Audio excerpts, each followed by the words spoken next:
Ёлки, а чё он не снимает? Вытащил, фотографирует. Блин, зараза такая.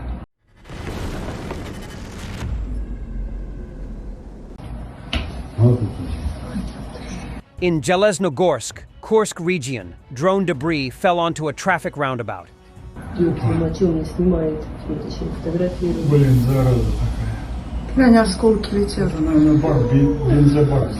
Putin's favorite local warlord, Ramzan Kadyrov, has reportedly commanded Chechen forces in Ukraine to take no prisoners. This chilling directive isn't just another violation of wartime conduct, it's an open admission from one of Russia's top officials that the laws of war mean nothing to them. The Geneva Convention unequivocally prohibits harming those who have surrendered. It's written in black and white. By flouting this, Kadyrov is essentially confessing to war crimes. Покажем в ближайшем будущем такое возмездие, что даже им не снилось.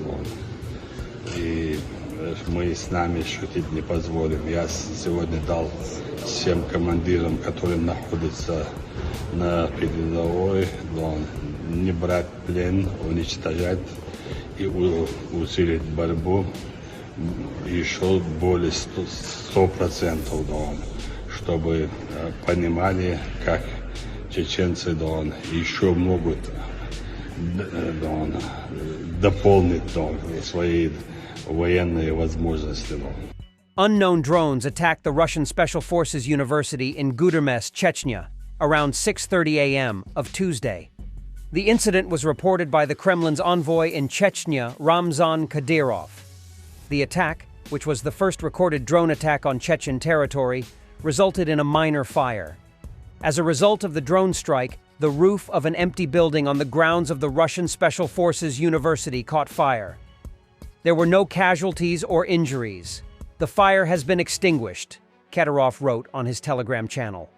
Well-informed sources in Ukraine's special services, speaking anonymously to Kiev Post, confirmed the drone attack.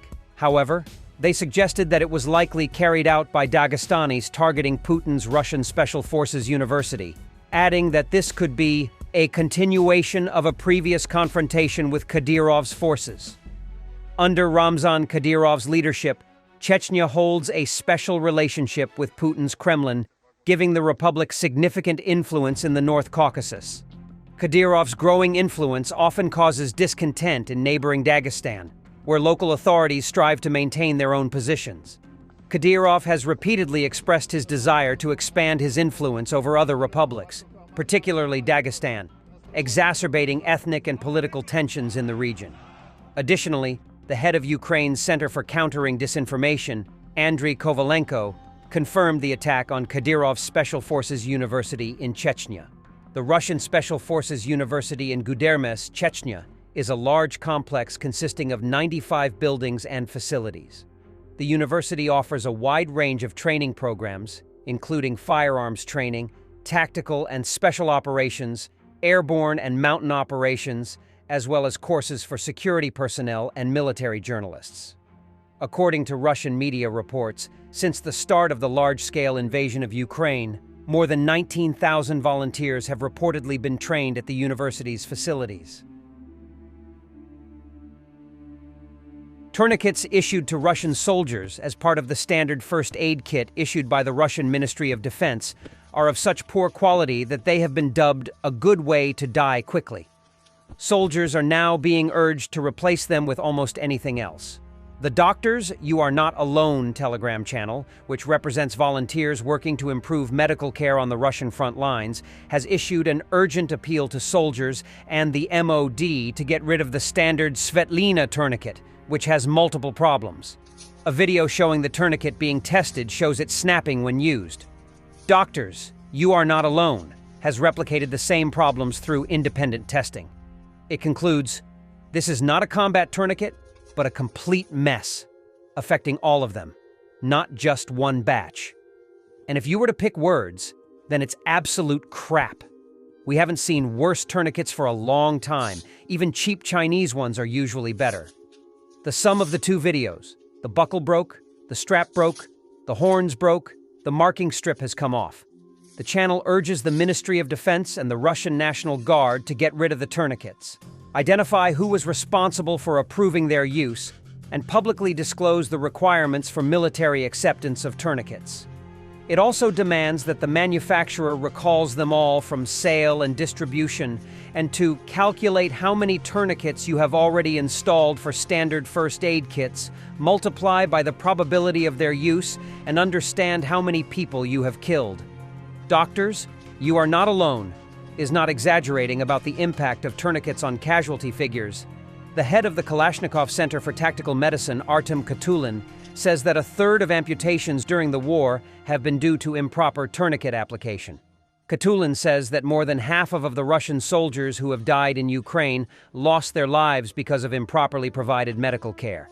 Faulty equipment and reliance on ancient Soviet medical kits have clearly contributed to this. Ukraine has made an agreement with the French government to equip another army brigade with French weapons as part of its military aid to Ukraine. Volodymyr Zelensky announced this on his social media page.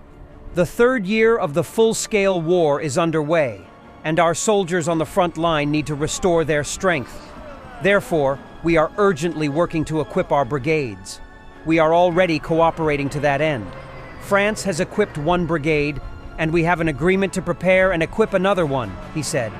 This means training 2,300 Ukrainian soldiers for the new 155th Mechanized Brigade, named after Anna of Kiev. In addition, France has equipped the newly created unit with its own weapons, including armored vehicles and artillery.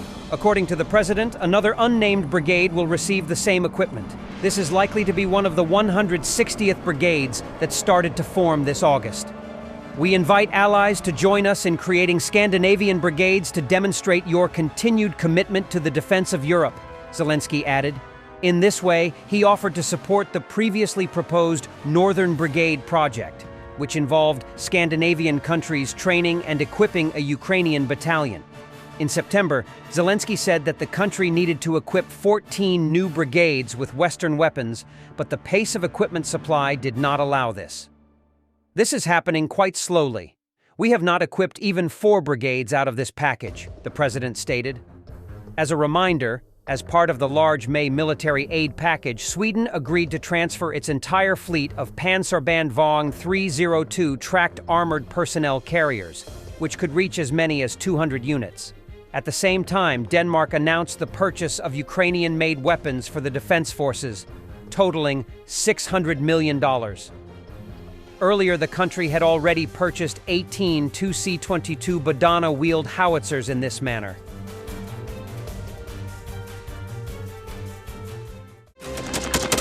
Thanks for watching, and don't forget to subscribe.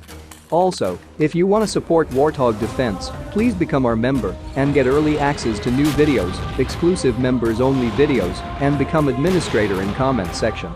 The membership link is in the description.